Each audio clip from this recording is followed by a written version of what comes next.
الحمدللہ وکفى وسلام علی عبادہ الذین اصطفى اما بعد۔ دینی اور ایمانی بھائیوں، بزرگوں اور دوستوں،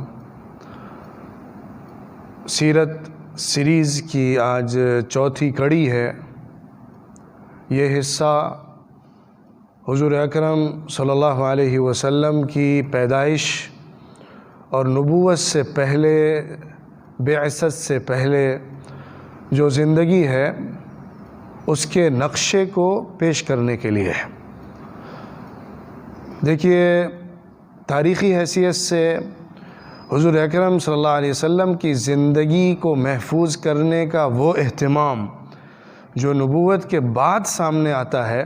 ظاہر بات ہے نبوت سے پہلے وہ نہیں ہو سکتا ہے، کیونکہ علم، تاریخ، حقائق، روشنی یہ تو نبوت کے بعد دنیا کے سامنے آئی ہے اور عربوں میں آئی ہے خاص طور پر، جس کے بعد پھر پورا علم وجود میں آیا اور علوم کی دنیا آباد ہو گئی۔ لیکن بہرحال اتنے تاریخی حقائق اور وثائق موجود ہیں جس کی روشنی میں حضور اکرم صلی اللہ علیہ وسلم کی زندگی کو سمجھا جا سکے، نبوت سے پہلے ان کی شخصیت کو پڑھا جا سکے، ان کے کردار کو ناپا اور تولا جا سکے، اور اس سے پہلے جو بڑے بڑے بنیادی واقعات شخصیت کی تعمیر سازی میں ہوتے ہیں اس کو سمجھا جا سکے۔ ہم بات کرتے ہیں حضور اکرم صلی اللہ علیہ وسلم کے خاندان سے شروع کر کے۔ میں نے ذکر کیا تھا پچھلے بیان میں کہ حضور اکرم صلی اللہ علیہ وسلم عرب کے سب سے زیادہ شریف النسب خاندان کا حصہ تھے۔ آپ صلی اللہ علیہ وسلم کا نسب سب سے عالی، سب سے شریف اور سب سے زیادہ عزت اور مقام و مرتبے والا تھا۔ حضور اکرم صلی اللہ علیہ وسلم کا سلسلہ نسب حضرت ابراہیم علیہ السلام سے جڑا ہے، ان کے بیٹے حضرت اسماعیل علیہ السلام کے واسطے سے۔ بنو اسرائیل جو ہیں وہ حضرت ابراہیم کے بیٹے حضرت اسحاق علیہ السلام کے سلسلہ نسب سے ہیں، اور حضور اکرم صلی اللہ علیہ وسلم بنی اسماعیل میں ہیں۔ ایک بڑا نام حضور اکرم صلی اللہ علیہ وسلم کے سلسلہ نسب کے اندر عدنان کا آتا ہے۔ یہ عدنان حضور اکرم صلی اللہ علیہ وسلم کی 21ویں پشت میں آتے ہیں۔ ان کے بعد سے لے کر حضور صلی اللہ علیہ وسلم تک سلسلہ نسب بالکل تاریخی حقیقت کے طور پر محفوظ اور ثابت شدہ ہے، اس میں شک و شبہ نہیں رہا ہے، اس کی گنجائش نہیں بچی ہے۔ البتہ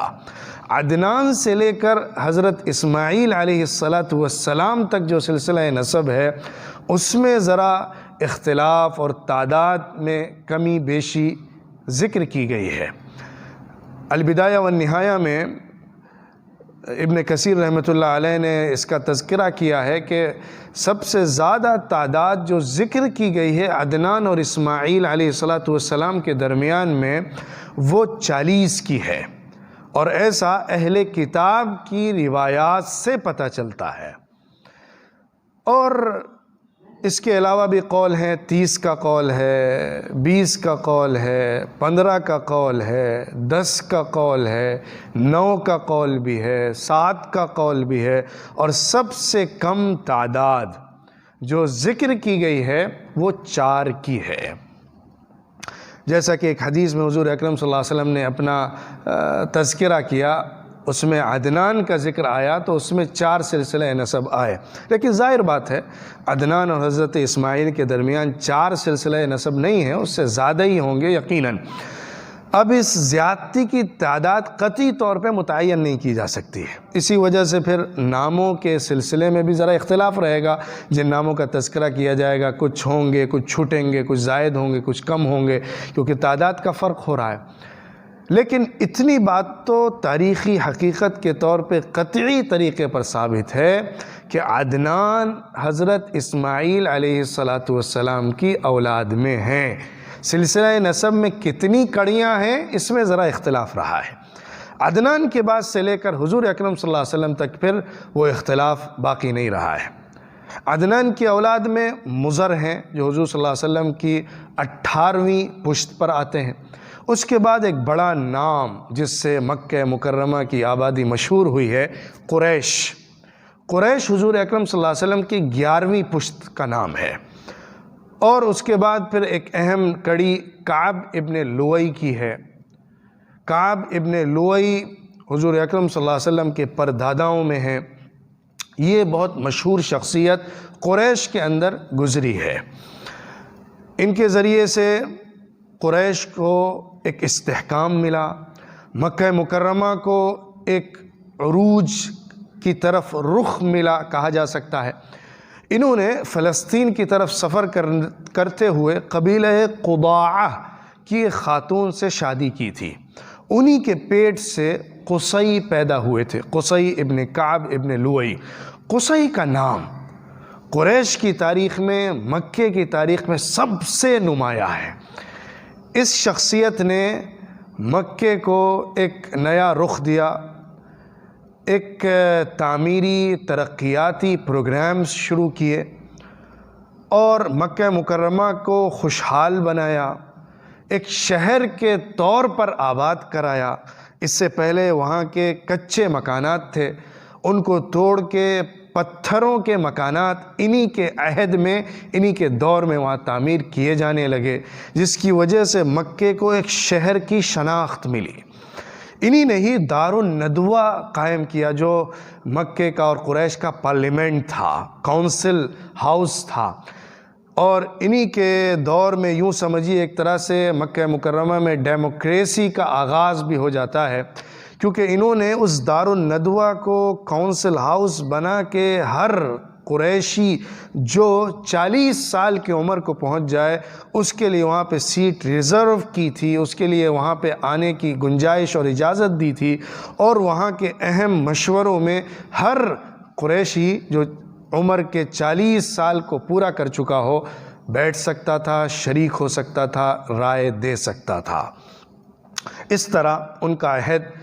مکے اور عرب کی تاریخ میں ایک زرعی عہد کے طور پر یاد کیا جاتا ہے۔ پھر ان کے جو بیٹے ہیں قصی ابن کعب ابن لؤی جو ہیں، ان کے بیٹے عبد مناف ہیں۔ عبد مناف کی شہرت اس طور پر ہے کہ انہوں نے انٹرنیشنل ریلیشنز کو استوار کیا تھا، بنایا تھا۔ بیزنٹائن حکومت اور فارسی ایرانی حکومت کے اندر ان کی پہنچ ایسی بن گئی تھی کہ اس کے بعد وہاں سے انہوں نے اجازت نامے حاصل کر لیے تھے کہ جو یہاں سے تجارتی وفود جائیں گے وہ امن و سلامتی کے ساتھ وہاں پہ تجارت کر سکیں گے۔ یہ ایک بڑی کامیابی تھی اور معاشی حیثیت سے ایک بہت بڑی ترقی تھی قریش کے لیے۔ تو عبد مناف کی حیثیت اس طور پر بہت مشہور ہوئی ہے۔ عبد مناف کے فرزند ہاشم ہوئے جو سخاوت اور داد و دہش میں بہت مشہور تھے۔ انہوں نے مدینہ منورہ کے ایک سردار احیحہ ابن الجلاح کی بیٹی سلمہ سے شادی کی تھی۔ اس طرح مکے کا ایک مصاہرت کا اور سسرالی رشتہ مدینہ منورہ سے یہاں پر قائم ہو جاتا ہے، اور ان کا انتقال، ان کا وصال فلسطین کی سرزمین کے اندر غزہ کے علاقے میں ہوا تھا اور وہیں پر یہ مدفون بھی ہوئے۔ ان کے بیٹے جو اسی مدینہ منورہ کی خاتون سلمہ کے بطن سے پیدا ہونے والے عبد المطلب ہیں، جو حضور اکرم صلی اللہ علیہ وسلم کے دادا ہیں۔ ان کا اصل نام شیبہ ذکر کیا جاتا ہے۔ یہ 8 سال کی عمر تک مدینہ منورہ میں اپنی والدہ کے ساتھ رہے، کیونکہ ان کے والد کا انتقال فلسطین میں ہوا تھا، وہیں ان کی تدفین بھی عمل میں آئی تھی۔ تو یہ 8 سال تک قبیلہ بنو نجار کے اندر مقیم رہے، کیونکہ ان کا جو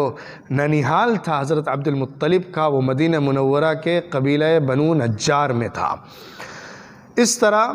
وہ وہاں پہ ایک عرصہ گزارنے کے بعد اپنے چچا مطلب کے ساتھ مکہ مکرمہ واپس آ جاتے ہیں۔ مطلب وہاں آتے ہیں اور ان کی والدہ سے اس بچے کو لیتے ہیں اور مکہ مکرمہ سفر کرتے ہیں، اور اس طرح عبد المطلب اپنے چچا مطلب کے ساتھ مکہ مکرمہ 8 سال کی عمر میں تقریباً واپس آ جاتے ہیں۔ عبد المطلب جو ہیں ان کے 10 بچے ہوتے ہیں، اور انہوں نے ایک نظر مانی ہوتی ہے کہ ایک بچے کو اللہ کے نام پہ قربان کریں گے۔ ان 10 بچوں کے لیے وہ قرآن اندازی کرتے ہیں۔ اس قرآن اندازی میں نام حضرت عبداللہ کا آتا ہے۔ اب بڑا مسئلہ ہوتا ہے کہ عبداللہ کو قربان کرنا ہے، لخت جگر ہیں، بڑے ہونہار، زیرک، فطین، ذہین، سمجھدار، اور عبد المطلب کی اولاد میں نمایاں کردار والے فرزند ارجمند ہیں، ان کے ذبح کرنے کی بات آ رہی ہے۔ تو ایک مشورہ آتا ہے، خاتون مشورہ دیتی ہیں کہ آپ ان کے بدلے میں اونٹوں کی قربانی اللہ کے حضور میں پیش کریے۔ یہ حضرت اسماعیل علیہ السلام اور حضرت ابراہیم علیہ السلام کی سنت کا ایک سلسلہ اور تسلسل تھا، جس کو عبد المطلب زندہ کر رہے تھے، ایک طور پر کہا جا سکتا ہے کہ اپنے بچے کی قربانی دی جائے۔ تو اس میں پھر یہ رائے آتی ہے کہ اس بچے کے عوض میں اونٹنیوں کی قربانی کی قرآن اندازی کی جائے، اور اگر قرآن عبداللہ کے نام پر ہی نکلتا ہے تو اونٹنیوں کی تعداد مزید بڑھائی جائے اور پھر قرآن اندازی کی جائے۔ اس طرح 10 اونٹوں سے شروع کر کے حضرت عبد المطلب نے قرآن اندازی کی۔ عبداللہ کا نام 10 بار نکلا، یہاں تک کہ 9 بار نکلا، 10ویں بار جب کہ 100 اونٹ اس تعداد کے ہو گئے تھے جس کو ذبح کرنا عبداللہ کے عوض میں عبد المطلب نے طے فرمایا تھا، تب جا کر وہ قرآن نکلا جس میں اونٹوں کا نام تھا یا اونٹوں کا تذکرہ تھا۔ تو اس طرح انہوں نے عبداللہ کے عوض میں 100 اونٹوں کو قربان کیا۔ اس کے بعد حضرت عبداللہ کی شادی ہو جاتی ہے۔ عبداللہ جو ہیں ان کی زندگی، ان کی شخصیت، مکہ مکرمہ میں ان کا رول سیاسی حیثیت سے، معاشی حیثیت سے، معاشرتی حیثیت سے بہت زیادہ نمایاں ہو کر نہیں ملتا ہے، کیونکہ ظاہر بات ہے ان کے والد عبد المطلب جو مکے کے لیڈر اور سردار تھے وہ موجود تھے، اس لیے اب ان کا کوئی ایسا نام اور شہرت اپنے باپ کی موجودگی میں نہیں چرچے میں آ سکتی ہے جو کہ باپ کے بعد ایک نمایاں شخصیت کی حیثیت سے ابھرنے کے بعد آتی ہے۔ ان کی شادی ایک شریف النسب خاندان قریش کی ایک خاندان کے خاتون آمینہ سے ہو جاتی ہے۔ آمینہ بنو زہرہ خاندان کی ہیں، شریف النسب ہیں، ان کی حیثیت بھی، ان کی شہرت بھی ایک شریف، با کردار، عفت اور حیا والی خاتون کی حیثیت سے ہے، اور تاریخ میں اسی طرح ان کا تذکرہ ملتا ہے۔ ان کا جب رشتہ قائم ہوتا ہے تو ان کی پہلی اولاد جو پیدا ہونے والی ہوتی ہے، جس وقت حضرت آمنہ اس کے حمل میں ہوتی ہیں، پیگننسی میں ہوتی ہیں، اس وقت حضرت عبداللہ سفر کرتے ہیں، غالباً تجارتی غرض سے یا رشتے ناتوں کو نبھانے کی غرض سے مدینہ منورہ جاتے ہیں، جہاں پہ ان کے والد کا ننیھال ہے۔ وہ وہاں پہ پہنچتے ہیں، وہاں رہتے ہیں، اتفاق سے ان کا انتقال وہیں پر ہو جاتا ہے۔ مدینہ منورہ میں حضرت عبداللہ انتقال فرما جاتے ہیں، اور بنو نجار کے ہی النابغہ مکان میں جیسا کہ تذکرہ ملتا ہے ان کی تدفین عمل میں آ جاتی ہے۔ حضور اکرم صلی اللہ علیہ وسلم کی پیدائش آپ کے انتقال کے کچھ ہفتوں کے بعد ہوتی ہے مکہ مکرمہ میں، اور اس کے بعد عرب کے کسٹم کے مطابق، روایت کے مطابق آپ کو دودھ پلانے کے لیے سب سے پہلے ابو لہب کی باندی یا ابو لہب کے غلام کی ایک بیوی ثویبہ نام کی تھی، جس کے ذریعے سے دودھ پلایا جاتا ہے۔ ابو لہب حضور اکرم صلی اللہ علیہ وسلم کے حقیقی چچا ہیں۔ بہرحال حضور اکرم صلی اللہ علیہ وسلم ابتدائی وقت میں ان کا دودھ پیتے ہیں، اور اسی ثویبہ کے رشتے سے حضور اکرم صلی اللہ علیہ وسلم کے رضاعی بھائی آپ کے چچا حمزہ ابن عبد المطلب بن جاتے ہیں۔ پھر اس کے بعد عرب کی روایت کے مطابق دائیوں کے حوالے کیا جاتا ہے، دودھ پلانے کے لیے رضاعی ماں کا انتخاب کیا جاتا ہے، اور حضور اکرم صلی اللہ علیہ وسلم کے لیے حضرت حلیمہ سعدیہ کا انتخاب ہوتا ہے، جو کہ قبیلہ سعد ابن بکر سے تعلق رکھتی ہیں۔ عرب کا مکہ مکرمہ کا بڑا خاندان تھا اور لیڈر اور سردار خاندان کی حیثیت سے جانا جاتا تھا۔ اس کی یہ جو خاتون تھیں حضرت حلیمہ، جن کی نسبت اسی خاندان کی طرف سعدیہ کر کے ہے، وہ غریب تھیں۔ وہ مکہ مکرمہ تشریف لاتی ہیں بچوں کو لینے کے لیے، دودھ پلانے کے واسطے۔ اتفاق سے ان کو تاخیر ہو جاتی ہے مکے آنے میں، اور اس وقت تک دوسری دائیں آ کر اپنے بچوں کو لے کر نکل جاتی ہیں۔ مکے میں بچے ان کے نصیب میں حضور اکرم صلی اللہ علیہ وسلم کے علاوہ نہیں ملتے ہیں۔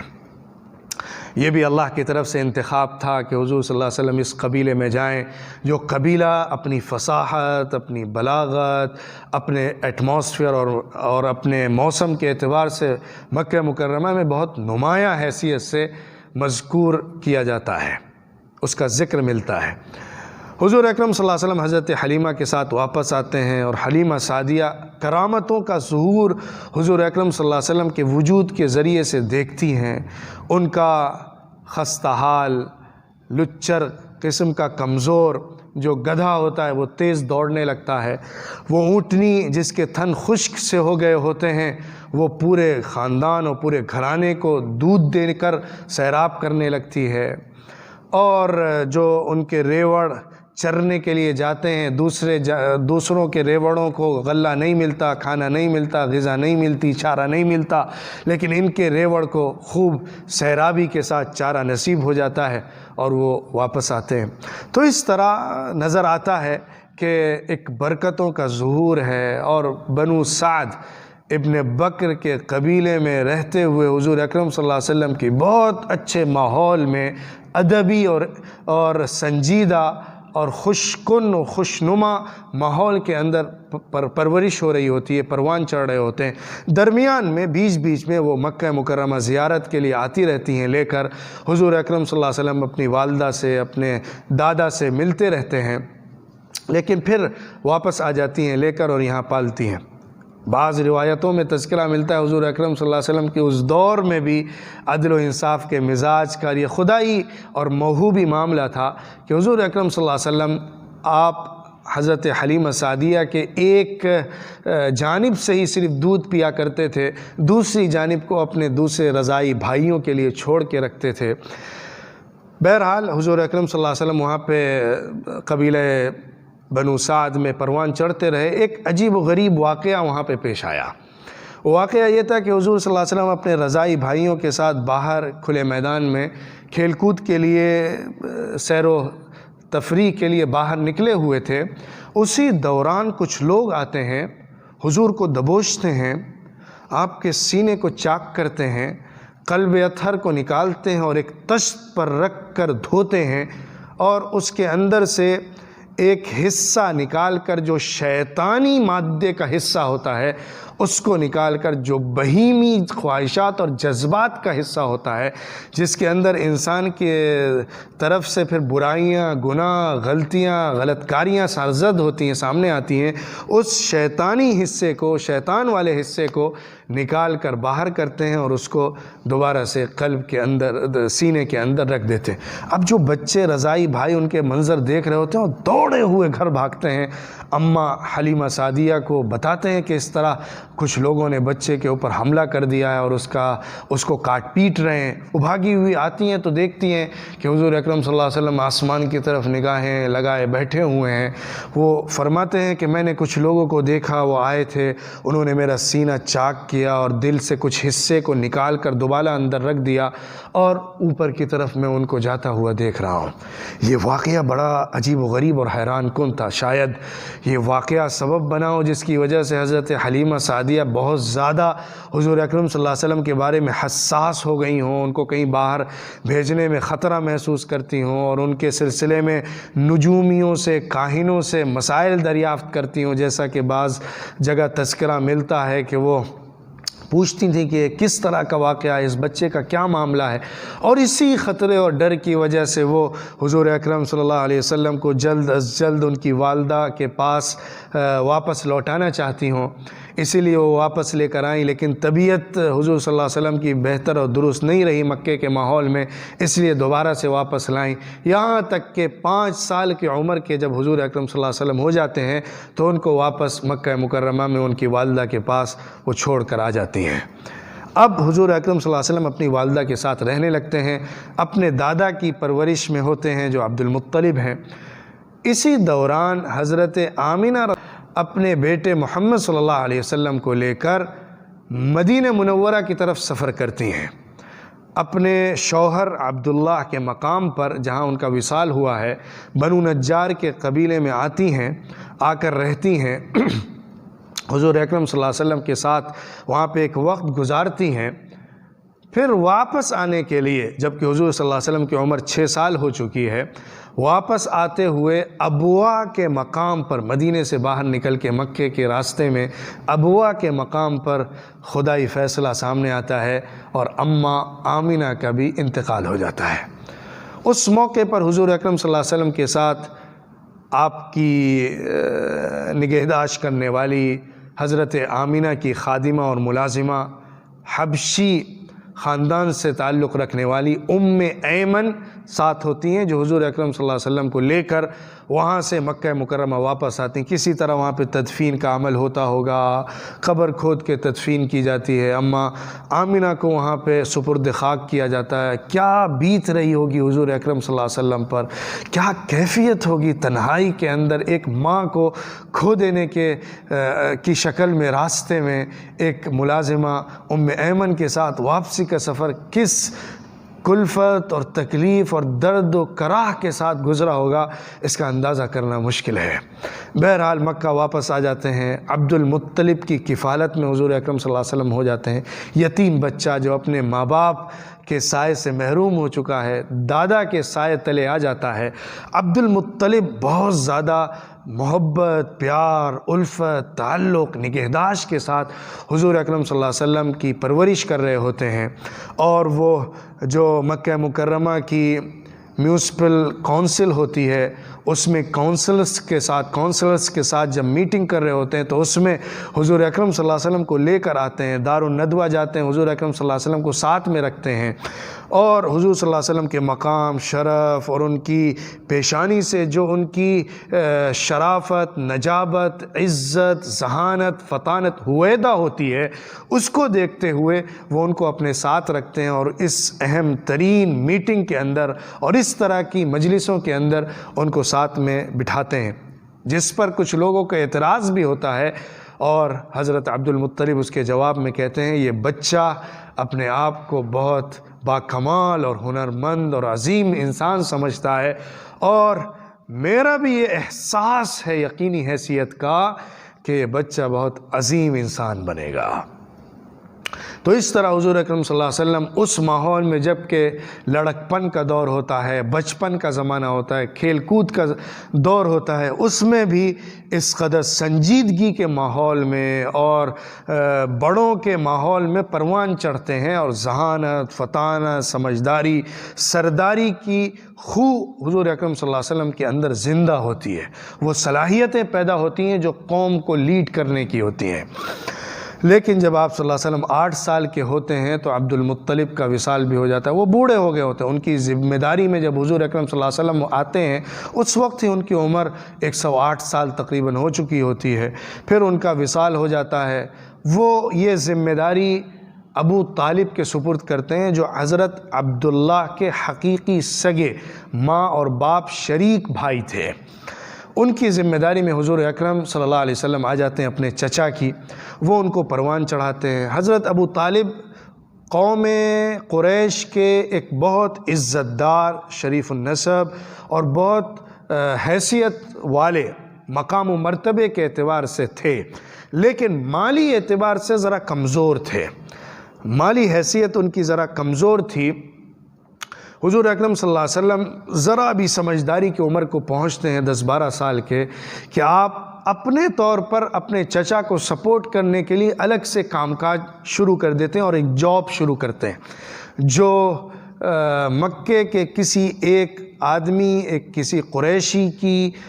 جانوروں کی گلہ بانی کی تھی۔ اس کے جانوروں اور ریوڑوں کو لے کر چراتے تھے حضور اکرم صلی اللہ علیہ وسلم، اور اس کے نتیجے میں جو معاوضہ ملتا تھا اس کے ذریعے سے اپنے چچا ابو طالب کو سہارا دیتے تھے۔ اس طرح ایک وقت گزارا یہاں تک کہ آپ صلی اللہ علیہ وسلم جوانی اور بلوغت کی عمر کو پہنچ جاتے ہیں، اور اس دور میں آنے کے بعد پھر تجارت کے پیشے سے جڑتے ہیں۔ اسی زمانے میں جب کہ حضور اکرم صلی اللہ علیہ وسلم چھوٹی عمر کے تھے، 9-10 سال کے تھے، اور ابو طالب سے بہت گہرا اور قلبی تعلق ہو گیا تھا۔ ابو طالب نے جس طرح ان کو پالا، کیا آدمی اپنے بچوں کو پالتا ہے، اور عجیب بات یہ تھی کہ ابو طالب کی بیوی جو حضور صلی اللہ علیہ وسلم کی چچی تھیں، انہوں نے بھی بہت زیادہ محبت کے ساتھ حضور اکرم صلی اللہ علیہ وسلم کی پرورش کی ہے، اور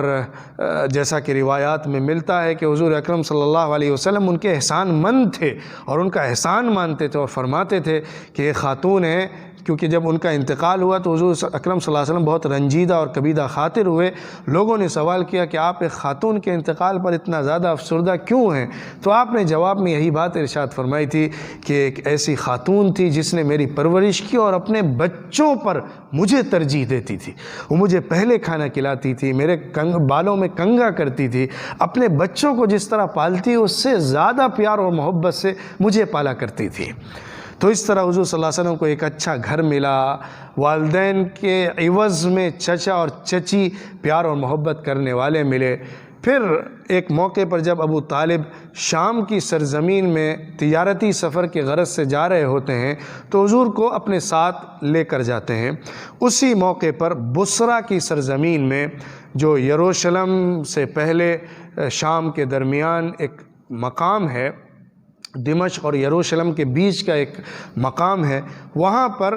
بحیرہ راہب سے ملاقات ہوتی ہے۔ اس کے چرچ کے اندر دعوت ہوتی ہے، کیونکہ مکے کا ایک قافلہ آ رہا ہوتا ہے تو وہ وہاں دعوت کرتا ہے۔ البتہ اس کے حوالے سے جو کچھ واقعات ذکر کیے جاتے ہیں کہ اس نے نبوت کی پیشن گوئی حضور صلی اللہ علیہ وسلم کے بارے میں کی، ابو طالب کو باخبر کیا، حضور صلی اللہ علیہ وسلم کو کہا اور واپس لوٹایا گیا، اس کا کوئی تاریخی طور پہ ثبوت نہیں ملتا، اور یہ واقعہ اتنا زیادہ مستند نہیں لگتا ہے۔ بہرحال وہ سفر کر کے واپس آتے ہیں۔ پھر حضور اکرم صلی اللہ علیہ وسلم جب جوانی اور بلوغت کی عمر میں آ جاتے ہیں تو تجارت کے پیشے سے جڑتے ہیں۔ ابو طالب کی رہنمائی میں اور رہبری میں حضور اکرم صلی اللہ علیہ وسلم تجارت کے پیشے کو اختیار کر کے اس میں آگے بڑھنا شروع کرتے ہیں۔ مختلف علاقوں میں مکے کے مالداروں کا سامان لے کر بغرض تجارت جاتے ہیں اور منافع لے کر واپس آتے ہیں، اور ایک شریک بن کے وہاں پہ ایک تجارتی شریک کی حیثیت سے کاروبار شروع کرتے ہیں۔ اس دور میں ایک شخصیت قیس ابن الصائب کی ہے، جو حضور صلی اللہ علیہ وسلم کے بزنس پارٹنر بنتے ہیں۔ ان کا بیان ہے جو حدیث کی کتابوں میں نوٹ کیا گیا ہے۔ وہ بیان کرتے ہیں حضور اکرم صلی اللہ علیہ وسلم کے بارے میں کہ یہ کیسا امانت دار اور کیسا دیانتداری کے ساتھ معاملات کرنے والا آدمی تھا۔ اس کا ثبوت دیتے ہوئے وہ کہتے ہیں کہ میرا ان کے ساتھ پارٹنرشپ کا معاملہ تھا۔ میں جب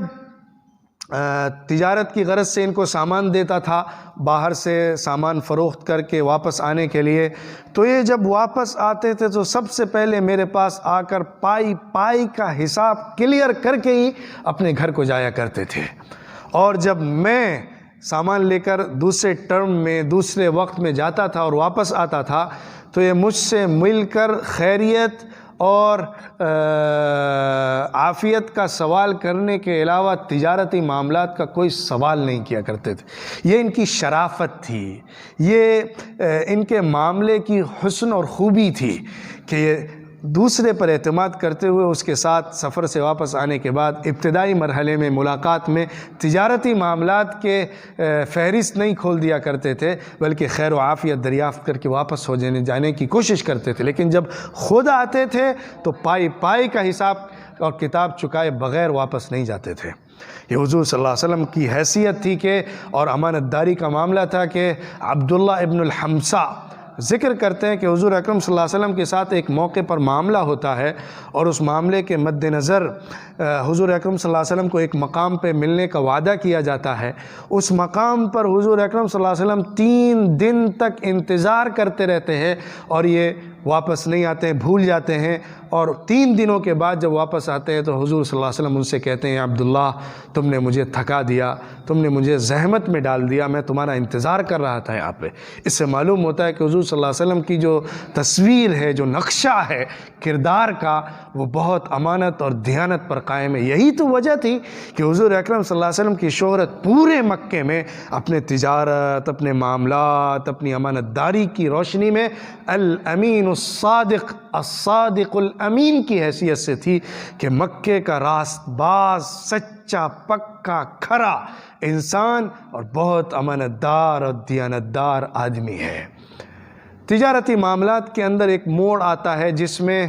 غالباً حضرت ابو طالب کی رہنمائی کی وجہ سے حضور اکرم صلی اللہ علیہ وسلم کا معاملہ ختیجہ ابن خویلد کے ساتھ جڑ جاتا ہے،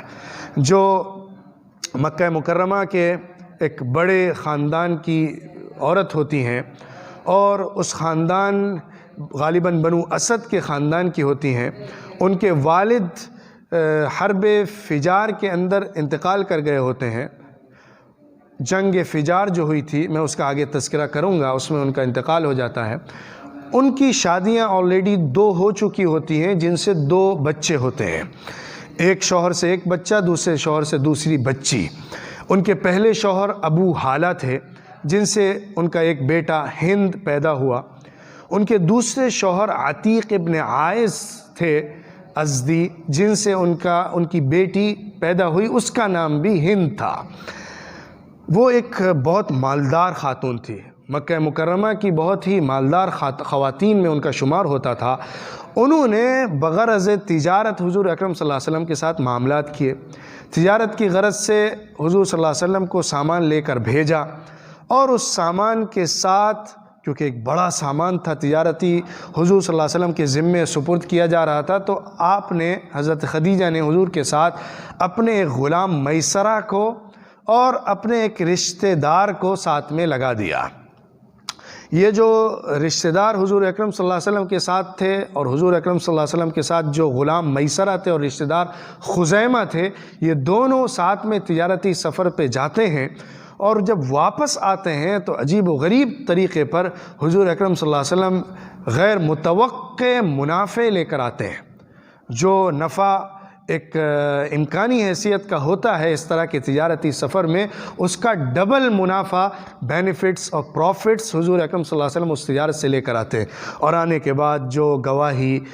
حضرت خدیجہ کے رشتہ دار خزیمہ اور آپ کے غلام میسرہ نے دی، اس سے حضور صلی اللہ علیہ وسلم کی امانت داری، دیانت داری، شرافت، عزت نفس، بلند اخلاق کا ہونا، یہ حضرت خدیجہ کے ذہن پر نقش ہو جاتا ہے کہ کس طرح انہوں نے حسن سلوک کے ساتھ میسرہ کے ساتھ معاملات کیے، کس طرح انہوں نے تجارتی معاملات اور کاروبار کا کام کیا۔ اس سے حضرت خدیجہ متاثر ہوتی ہیں، اور اس کے بعد پھر متعدد موقعوں پر حضور اکرم صلی اللہ علیہ وسلم حضرت خدیجہ کا سامان لے کر الگ الگ مقامات پر جاتے ہیں۔ وہ مقامات کیا کیا ہیں اس کا تذکرہ تو قطعی طور پر نہیں کیا جا سکتا ہے۔ یمن کے علاقے کی طرف بھی گئے ہوں گے، پھر دوسرے موقعوں پر جو شام کی سرزمین کی طرف سفر ہوتا ہے تجارتی، ادھر بھی گئے ہوں گے، فلسطین کی راہیں بھی دیکھی ہوں گی، غالباً حبشہ بھی گئے۔ اس کا قطعی طور پہ ثبوت تو نہیں ملتا کہ سمندری سفر حضور اکرم صلی اللہ علیہ وسلم نے اس سے پہلے کیا تھا کہ نہیں کیا تھا۔ البتہ مدینہ منورہ میں اپنی والدہ کے ساتھ جب قیام تھا تو اس زمانے میں تذکرہ روایات میں ملتا ہے کہ آپ نے تیراکی سیکھی تھی وہاں پر، لیکن سمندری سفر کا کوئی تذکرہ روایات میں صراحتاً حضور اکرم صلی اللہ علیہ وسلم کا نہیں ملتا ہے۔ البتہ یہ تجارتی سفر ہوتے رہے، حضرت خدیجہ اور حضور صلی اللہ علیہ وسلم کے اس طرح کے تجارتی تعلقات مضبوط سے مضبوط تر ہوتے رہے، اور آپس میں افہام و تفہیم، ایک دوسرے کو سمجھنا، ایک دوسرے سے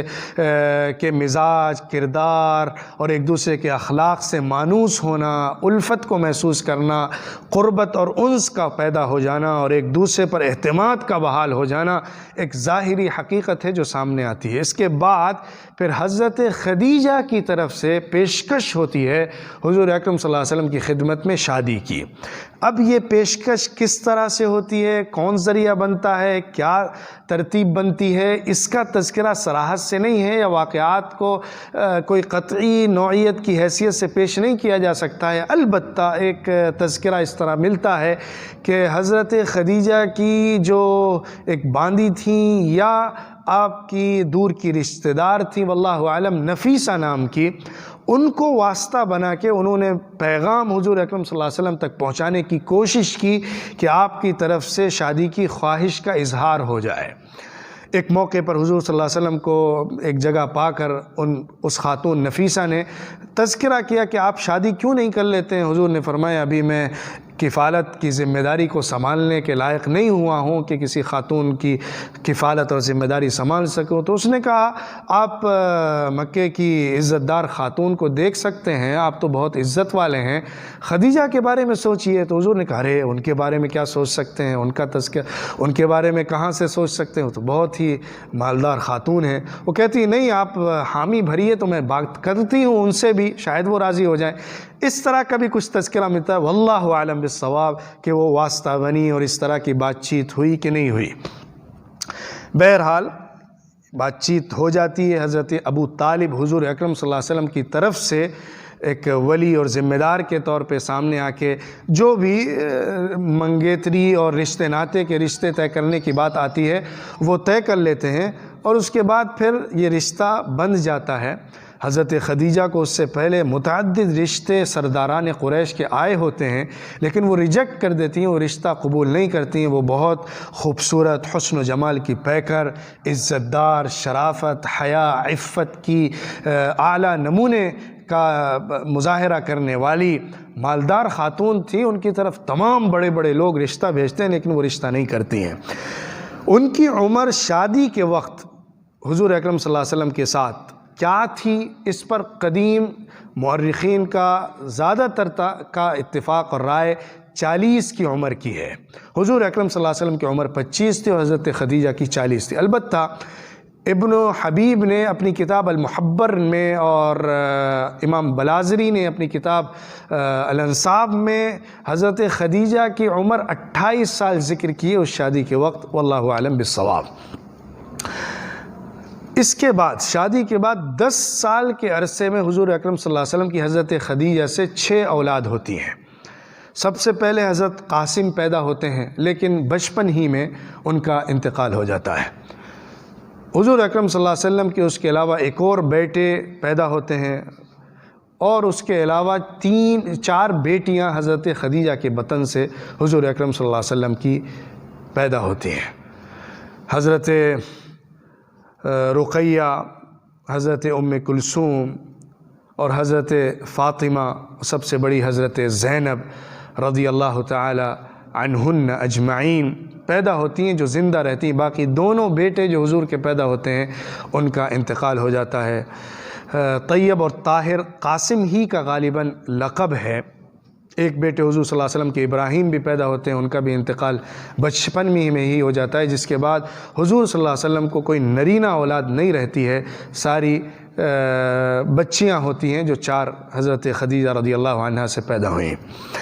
اس کے بعد حضرت خدیجہ کے ساتھ ایک انس اور محبت کا تعلق رہتا ہے، لیکن ساتھ ہی ساتھ پوری ذمہ داری اور کفالت جو ہے وہ حضور صلی اللہ علیہ وسلم گھر چلانے کی اپنے ذمے رکھتے ہیں، خود کاروبار کرتے ہیں، محنت کرتے ہیں، گزر بسر کا انتظام کرتے ہیں۔ حضرت خدیجہ کے مال پر ڈیپینڈ ہو کر نہیں جیتے ہیں، بلکہ اپنے ہاتھ پیر چلا کے خود کماتے ہیں اور اپنے گھر بار کو چلانے کی کوشش کرتے ہیں۔ یقیناً تجارتی معاملات کے اندر حضرت خدیجہ کا سپورٹ رہا ہوگا، وہ تعاون اور مدد رہی ہوگی اور ان کا مال لے کر جانے کا موقع ملا ہوگا، لیکن وہ ذمہ داری حضور اکرم صلی اللہ علیہ وسلم خود نبھاتے تھے اور گزر بسر کا انتظام خود فرمایا کرتے تھے۔ اب اس کے بعد ذرا 2-3 اہم واقعات کو سمجھیے جو حضور صلی اللہ علیہ وسلم کے اس عہد میں ہوئے ہیں جو نبوت سے پہلے کا ہے۔ ایک واقعہ ہے حرب فجار کا، جنگ فجار کا۔ فجار دین کے خلاف جانے والی اور حرمت کو پامال کرنے والی جو جنگ تھی، اس کی طرف نسبت کرتے ہوئے ان 4 خلاف ورزیوں کا جو جنگوں کا سبب بنی ہیں یا جنگیں جن میں ہوئی ہیں تذکرہ ملتا ہے، جو محرم مہینوں کے اندر ہوئی ہیں۔ 4 جو محرم مہینے قریش کے لیے تھے، مکے والوں کے لیے تھے، اور اس کے علاوہ دوسرے لوگوں کے لیے الگ الگ محرم مہینے تھے، ان کے اندر جو جنگیں ہوئی ہیں کنانہ اور خزاعہ اور دوسرے بعض قبیلوں کی دوسروں کے ساتھ،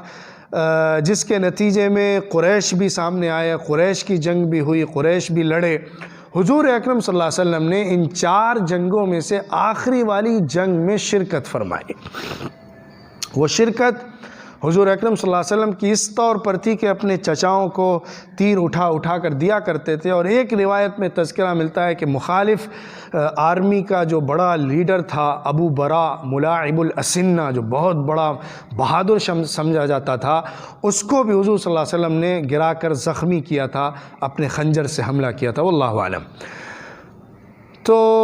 اس طرح اس جنگ میں شرکت بھی حضور صلی اللہ علیہ وسلم کی ہوتی ہے، لیکن اس کے بعد پھر جنگوں کا سلسلہ ان محرم مہینوں میں روک دیا جاتا ہے۔ حضور کے چچا زبیر ابن عبد المطلب جو ہیں وہ اس میں بہت بڑے آرمی چیف کے طور پر رہتے ہیں، لیکن پھر وہ اس سے پیچھے ہٹتے ہیں اور اس کو بہت برا اور گراں سمجھتے ہیں کہ محرم مہینوں کی حرمتوں کو ہم نے پامال کیا ہے۔ اس کے بعد پھر وہ مظلوموں کی مدد کے لیے ایک مہم چھیڑتے ہیں اور حلف الفضول کا ایک نیا احیاء اور نیا سلسلہ دوبارہ سے زندہ کرتے ہیں۔ اچھا، ایک واقعہ اور بھی پیچھے رہ گیا، اس کو بھی ذہن میں رکھیے کہ حضور صلی اللہ علیہ وسلم کی جو پیدائش ہوئی ہے وہ 9 ربیع الاول کو زیادہ تحقیقی روایت کے مطابق، جیسا کہ علامہ شبلی رحمۃ اللہ علیہ نے اپنی سیرت النبی میں اس کو بہت محقق طریقے پر ثابت کیا ہے، اور جون کا مہینہ 559 عیسوی کا سال تھا، جس میں حضور صلی اللہ علیہ وسلم کی پیدائش سوموار کے دن دوشنبے کی صبح کے وقت میں ہوتی ہے۔ 559 کا جو سال ہے اس میں جون کے مہینے میں تقریباً 17 جون کو حضور اکرم صلی اللہ علیہ وسلم کی ولادت ہوتی ہے۔ یہ وہ سال ہے جو عام الفیل کے نام سے جانا جاتا ہے۔ اسی سال میں ابرہہ نے، جو کہ حبشی ایک سردار تھا، یمن کا گورنر تھا، اس نے مکہ مکرمہ پر حملہ کیا تھا کعبے کو ڈھانے کے لیے، تاکہ وہاں پر اپنے بنائے ہوئے کعبے کو اور عیسائی مذہب کو عرب کی سرزمین پر فروغ دیا جا سکے اور کرسچن مشنریز کے طور پر کام کر سکے اور یہاں کے بت پرستی کو اور یہاں کے مذہب کو ختم کرے۔ بہرحال وہ ناکام ہوا تھا۔ وہ ایک مشہور واقعہ ہے کہ اللہ کی طرف سے ابابیل پرندے آئے، انہوں نے آ کر اس کو تہس نہس کر دیا، اس کا پورا لشکر، ہاتھیوں والا جو لشکر تھا وہ تہس نہس ہو گیا۔ اسی واقعے کے سال میں حضور اکرم صلی اللہ علیہ وسلم کی پیدائش ہوتی ہے۔ تو جنگ فجار کے بعد، حرب فجار کے بعد، حضرت زبیر ابن عبد المطلب سامنے آتے ہیں اور عبداللہ ابن جدعان کے گھر پر جاتے ہیں، جو مکہ مکرمہ کے ایک بڑے اہم سرداروں میں سے تھے۔ ان کے گھر پر جا کے ایک میٹنگ بلاتے ہیں اور وہاں پر پھر وہ بڑے بڑے خاندانوں کو جمع کرتے، بنو ہاشم، بنو مطلب، بنو زہرہ اور بنو تیم، جو حضرت ابو بکر صدیق رضی اللہ عنہ کا خاندان ہے، ان کو جمع کرتے ہیں اور ان کے ساتھ مل کر ایک معاہدہ کرتے ہیں۔ وہ معاہدہ یہ ہوتا ہے کہ ہم آپس میں اتفاق کرتے ہوئے یکمشت بن کر رہیں گے اس وقت تک جب تک کہ مظلوم کو اس کے تمام حقوق ظالم سے چھین کر نہ دلا دیے جائیں، اور جب تک سمندر کے اندر ایک بال کو بھی ترک کرنے کی صلاحیت موجود ہے، اور حرا پہاڑ اور سبیر پہاڑ مکہ مکرمہ میں کھڑے ہوئے ہیں، اپنے مقام پر موجود ہیں، ہم یکمشت اور متحد رہتے ہوئے تمام مظلومین کے حقوق کی بازیابی کی پوری جد و جہد کرتے رہیں گے، اور معیشت کو مساویانہ طریقے پر بانٹنے کی بھی مہم اور طریقہ کار کو اپنائیں گے۔ اس بات پر اتفاق اور معاہدہ ہوا، اور یہ مضبوط جو پیکٹ بنا، حلف الفضول، فضول پیکٹ، یہ معاہدہ جو تھا، اس کے نتیجے میں عرب میں پھر قریش کے طرف سے جو بڑے بڑے واقعات پیش آئے، اس میں اس کے انٹرفیئرنس کی وجہ سے، اس کے اثر و نفوذ کی وجہ سے مظلوموں کو حق ملا اور انصاف کو رواج ملا۔ کچھ بڑے بڑے واقعات ملتے ہیں جس سے سمجھا جا سکتا ہے کہ اس پیکٹ اور اس معاہدے کے ذریعے سے کتنا زیادہ وہاں پر اثر تھا۔ یہ بات بھی سمجھیے کہ اس پیکٹ کے اندر حضور اکرم صلی اللہ علیہ وسلم بھی شریک تھے، اور حضور صلی اللہ علیہ وسلم بہت فخر کے ساتھ اس واقعے کو یاد کیا کرتے تھے اور فرمایا کرتے تھے کہ اگر مجھے اس کے عوض میں سرخ اونٹوں کا ریوڑ بھی دیا جاتا تو میں اس کو قبول نہ کرتا، اس میں شرکت کرنے کو ترجیح دیتا، یہ میرے نزدیک زیادہ عزت کی بات تھی۔ اسی طرح حضور اکرم صلی اللہ علیہ وسلم فرمایا کرتے تھے کہ اگر مجھے آج بھی اسلام آنے کے بعد، بعثت کے بعد بھی، اگر اس طرح کے معاہدے کی طرف بلایا جائے گا تو میں ضرور اس میں شرکت کروں گا اور اس میں ساتھ دوں گا۔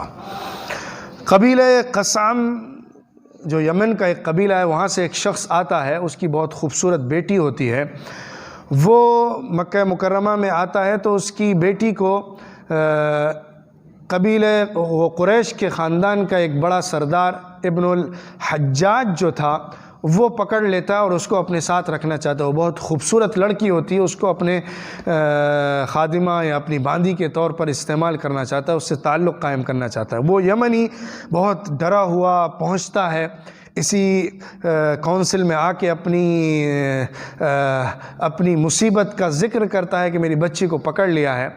تو وہ لوگ کہتے ہیں کہ جاؤ ابن الحجاج کے پاس اور اس سے کہو کہ حلف الفضول والوں نے بھیجا ہے، اس کو واپس کرو، اور اس کے بعد پھر وہ فوراً واپس کر دیتا ہے اور اس کے ساتھ کوئی چھیڑ چھاڑ نہیں کر پاتا ہے۔ اسی طرح ایک دوسرا واقعہ ملتا ہے کہ ازد قبیلہ ازد کا ایک شخص سوداگر آتا ہے اور ابی ابن خلف کے ساتھ کوئی معاملہ کرتا ہے۔ ابی ابن خلف قیمت کو دینے میں ٹال مٹول کرنے لگتا ہے، اس کا پیسہ روک کے رکھ لیتا ہے، جس کے نتیجے میں وہ بہت پریشان ہوتا ہے۔ لوگ اس سے کہتے ہیں کہ جاؤ یہاں پہ فریاد کرو۔ وہ فریاد کرتا ہے تو حلف الفضول کے قبیلے اور اس کے ممبرز کی طرف سے اس کو حکم دیا جاتا ہے کہ تم جاؤ بھائی ابن خلف کے پاس اور اس سے کہو کہ ہم کو حلف الفضول والوں نے بھیجا ہے، تم قیمت کو واپس کر دو، یہ ان کا حکم اور آرڈر ہے۔ وہ آتا ہے اور اس سے کہتا ہے، وہ فوراً واپس کر دیتا ہے، اس کی ہمت نہیں ہوتی کہ ان کی مخالفت کر سکے۔ اور پھر اس کے بعد ایک اور واقعہ بھی سامنے آتا ہے جو زبید قبیلے کا ہے۔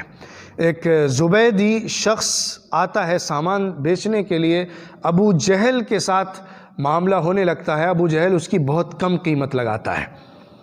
وہ کم قیمت لگاتا ہے اور وہ اتنی قیمت پہ اس کو فروخت نہیں کرنا چاہتا ہے، اور ابو جہل دوسروں کو سب کو منع کر دیتا ہے کہ اس سے سامان نہ خریدا جائے، اس سے کوئی بھی سامان نہیں خرید سکتا ہے، اس کی قیمت میں نے لگائی ہے، میں ہی لوں گا۔ تو اس کے اثر اور اس کے دبدبے کی وجہ سے دوسرے لوگ ڈرتے ہیں اور کوئی اس کا سامان نہیں خریدتا ہے۔ لوگ مذاقاً اس سے کہتے ہیں کہ جاؤ محمد سے کہو،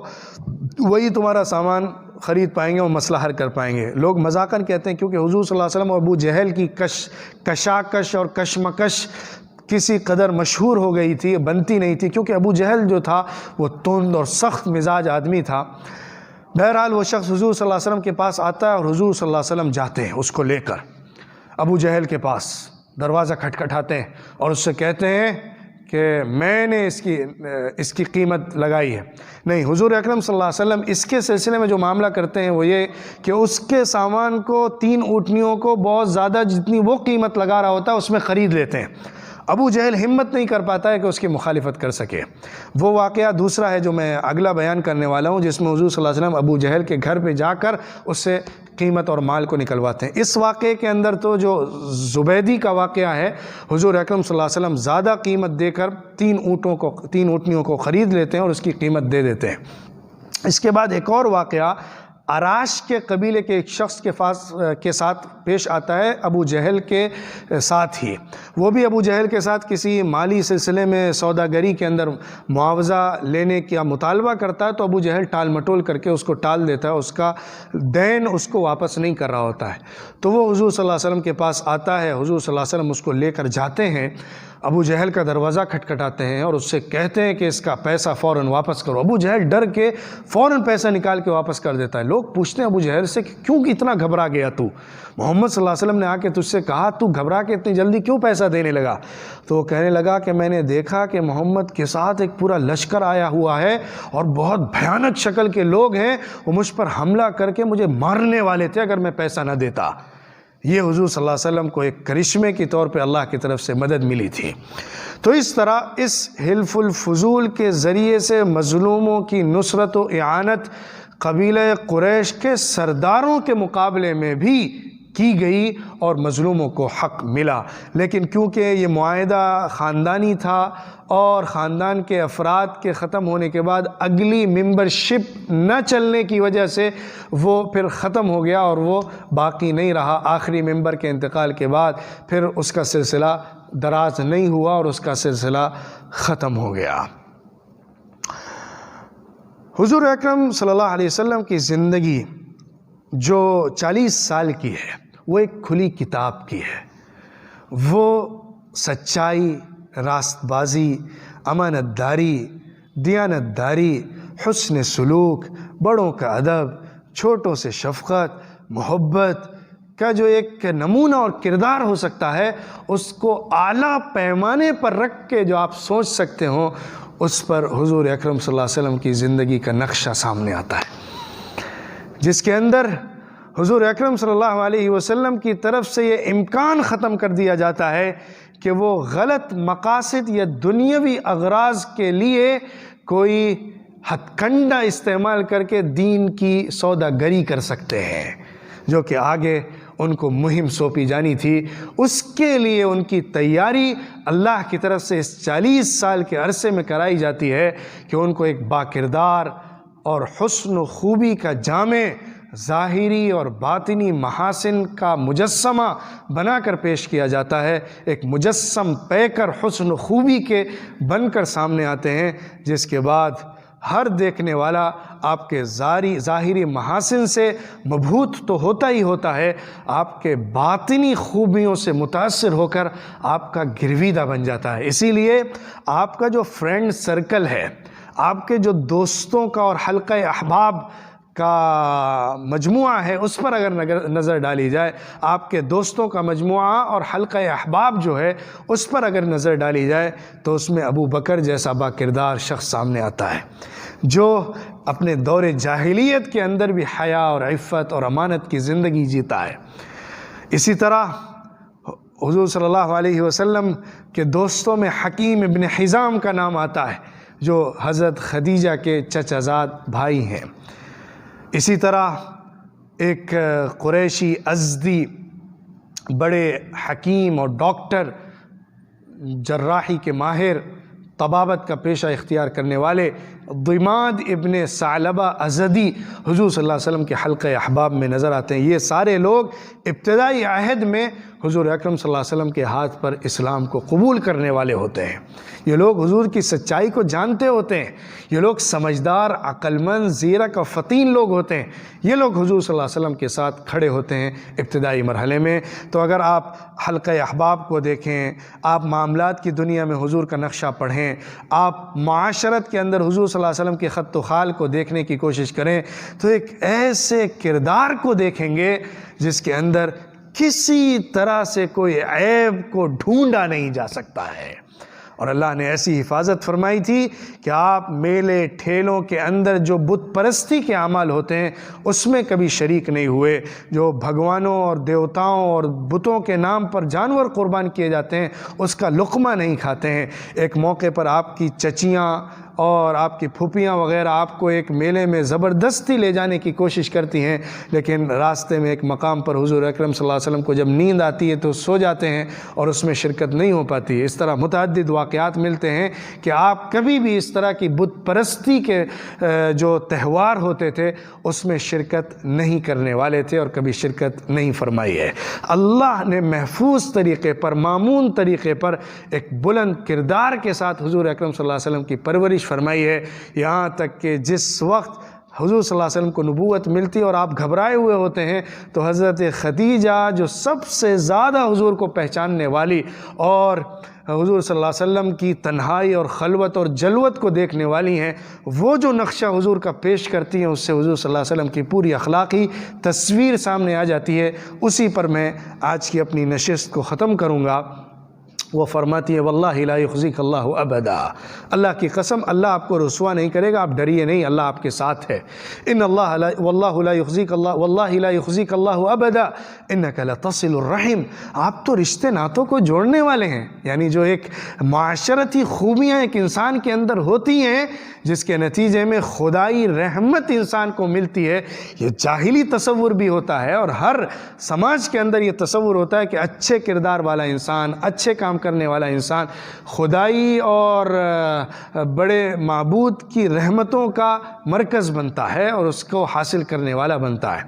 انک لتصل الرحم وتحمل الکل، آپ تو دوسروں کے بوجھ کو اٹھا کر چلنے والے ہیں، اپنی زندگی اور دوسروں کی زندگی کے بوجھ کو اٹھا کر ذمہ داری کے ساتھ چلتے ہیں۔ وتکسب المعدوم، جس کے پاس کھانے پینے کو نہیں ہوتا، قلاش اور بے سہارا ہوتا ہے، آپ اس کو کما کر دیتے ہیں اور اس کا سہارا بنتے ہیں۔ وتعین علی نوائب الحق، اور جو مصیبت زدہ ہوتے ہیں آپ ان کے مدد اور ان کی تعاون کے لیے کھڑے ہوتے ہیں اور ان کی مدد کرتے ہیں۔ تقری الضیف، مہمانوں کی ضیافت کرتے ہیں، اور آپ ایسے بلند کردار والے ہیں کہ آپ اخلاقی اعتبار سے ضیافت ہو، دوسروں کا بوجھ سنبھالنا ہو، اپنی ذمہ داریوں کو بڑی سمجھداری کے ساتھ اٹھانا ہو، مصیبت زدوں کی مصیبت کو دور کرنا ہو، مسائل کو حل کرنا ہو، سمجھداری ہو، وہ ساری خوبیاں آپ کے اندر جمع ہیں، اللہ آپ کو ضائع نہیں کر سکتا۔